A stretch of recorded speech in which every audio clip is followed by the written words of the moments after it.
On the 4th of June 1972, communist activist Angela Davis is acquitted. Now, Angela Yvonne Davis, a black communist activist and former philosophy professor at the University of California, Los Angeles, is acquitted on charges of conspiracy, murder, and kidnapping by a jury in San Jose, California.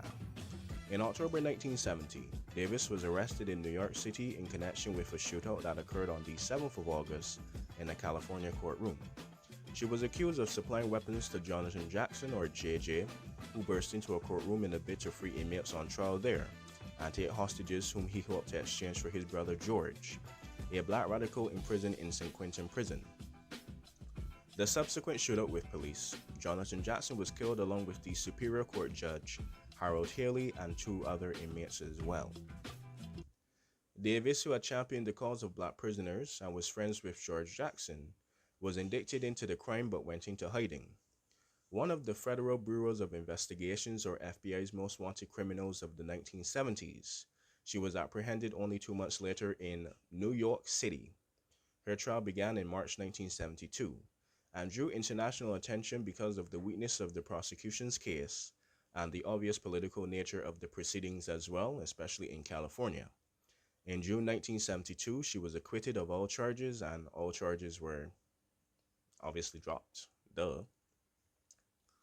After leaving the criminal justice system, she returned to teaching and writing in the 1980s, and in the 1980s, she was the vice presidential candidate of the US Communist Party, or the Communist Party of America.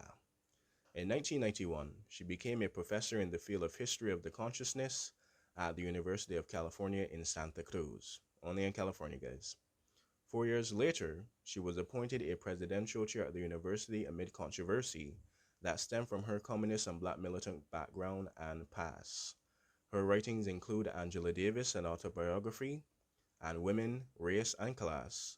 Though no longer a member of the Communist Party of America or really black militant organizations in general, Davis continues to be active in politics, most notably speaking out against incarcerations and the death penalty, as that's how she really took off in the 1970s, being for and against institutionalized prisons and private prisons. But